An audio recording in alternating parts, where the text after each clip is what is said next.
दोस्तों हर एक क्लाइंट का एक ही कन्फ्यूजन होता है कि उनके घर के लिए अप्रॉक्स खर्चा या फिर अप्रॉक्स जो बजट है वो कितना होने वाला है। अगर आप अपना खुद का घर डिज़ाइन कर रहे हो या फिर अपने क्लाइंट के लिए आप घर डिज़ाइन कर रहे हो या फिर पूरा 1 BHK फ्लैट 2 BHK फ्लैट या फिर 3 BHK फ्लैट डिज़ाइन कर रहे हो, तब आपको एस्टिमेटेड कॉस्ट कितना आने वाला है वो अगर आपको आइडिया नहीं है तो इस वीडियो को ज़रूर से देखिएगा, क्योंकि इस वीडियो के अंदर आपको सारे कन्फ्यूजन के सॉल्यूशन मिल जाएंगे कि हमें घर बनाते वक्त कितना खर्चा होने वाला है या फिर हम लोग डेडिकेटेड डिज़ाइन के अकॉर्डिंग अगर काम करते हैं तब हमें कितना कॉस्ट रखना चाहिए उस पर्टिकुलर डिज़ाइन के लिए। नमस्कार दोस्तों, मेरा नाम है मीत खूट और इंटीरियर बुक के इस नए और धमाकेदार वीडियो के अंदर आपका हार्दिक स्वागत करता हूं। दोस्तों, इंटीरियर कॉस्ट एक इम्पोर्टेंट टॉपिक होता है, इसीलिए इस वीडियो को आप बड़े ही ध्यान से देखिएगा। और अगर आपको इस वीडियो के माध्यम से इतनी सी भी इंफॉर्मेशन मिलती है तो वीडियो को लाइक करना मत भूलिएगा। चलिए दोस्तों, वीडियो पर से फटाफट आगे बढ़ते हैं।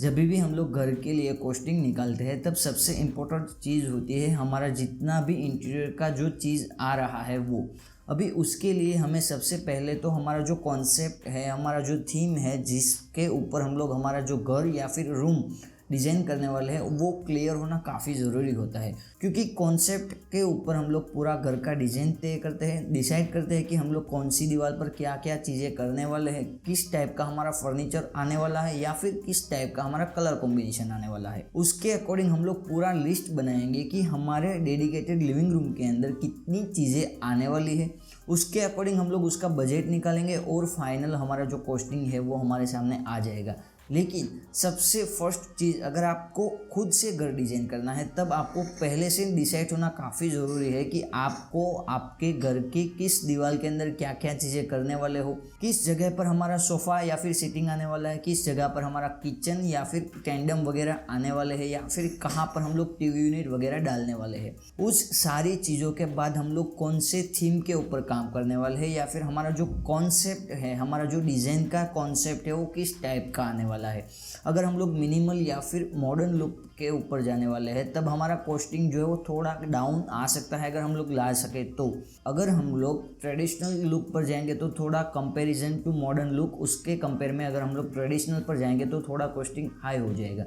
डिपेंड करता है आपकी डिज़ाइन के ऊपर, आप कौन सा मटेरियल कौन सी दीवार पर लगा रहे हो, कौन सा फर्नीचर यूज़ कर रहे हो, उसके साथ साथ क्या क्या प्लाईवुड आने वाले हैं, क्या क्या लेमिनेट्स वगैरह आने वाले हैं, उसके अंदर जो टेंडम होते हैं वो यूज़ कर रहे हो या फिर कौन सा मटेरियल आप यूज़ कर रहे हो, वो सारी चीज़ें जो है वो डिपेंड करती है। आप अगर अच्छी क्वालिटी का मटेरियल यूज़ करते हो तो थोड़ा बजट हाई भी जा सकता है। अगर मटेरियल के अंदर आप कॉम्प्रोमाइज़ कर सकते हो तो हमारा जो कॉस्टिंग है वो थोड़ा डाउन भी आ सकता है। लेकिन मैं रिकमेंड करूँगा आप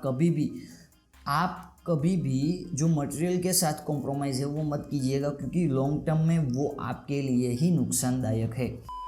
दोस्तों, ये तो अभी तक थी कॉन्सेप्ट, थीम, डिज़ाइन के बारे में बात। लेकिन सबसे इम्पोर्टेंट चीज़, जब हमारा जो डिज़ाइन है वो जो कॉन्सेप्ट है वो सारा क्लियर हो चुका है, लेकिन उसके बाद अगर हमें कॉस्टिंग निकालना है तो किस तरीके से निकालेंगे। सपोज़ कि ये हमारा 3D जो लेआउट है वो हम लोगों ने कंप्लीट करके रखा हुआ है। अभी उसमें से हम लोग स्टेप बाय स्टेप टिक करेंगे कि कितनी चीज़ें हम लोगों ने लिस्टिंग में नोट डाउन करके रखी हुई है। स्टेप बाय स्टेप हम लोग एंट्री गेट से स्टार्ट करेंगे। जो चीज़ें हम लोग ऐड करने वाले हैं वो सारी चीज़ें इस लिस्ट के अंदर हमें ऐड करनी होगी और स्टेप बाय स्टेप वो सारी की सारी डिटेल यहाँ पर हमें अप्रूव करनी होगी और साथ ही साथ उसका एस्टिमेटेड कॉस्ट जो है वो हम लोग ऐड करेंगे। सबसे पहली चीज़ तो ये होती है कि अलग अलग स्टेट के अकॉर्डिंग जो उसका लेबर का मेजरमेंट होता है वो चेंज होता रहता है। सपोज़ कि कारपेंटर जो लोग हैं वो टीवी यूनिट को L/L में डिवाइड करके जो टोटल आता है उसके स्क्वायर फीट के हिसाब से हमें पे करना होता है। लेकिन अलग अलग स्टेट के अकॉर्डिंग उस मेथड को चेंज किया जा सकता है या फिर अलग अलग जो स्टेट है उसके अकॉर्डिंग जहाँ पर भी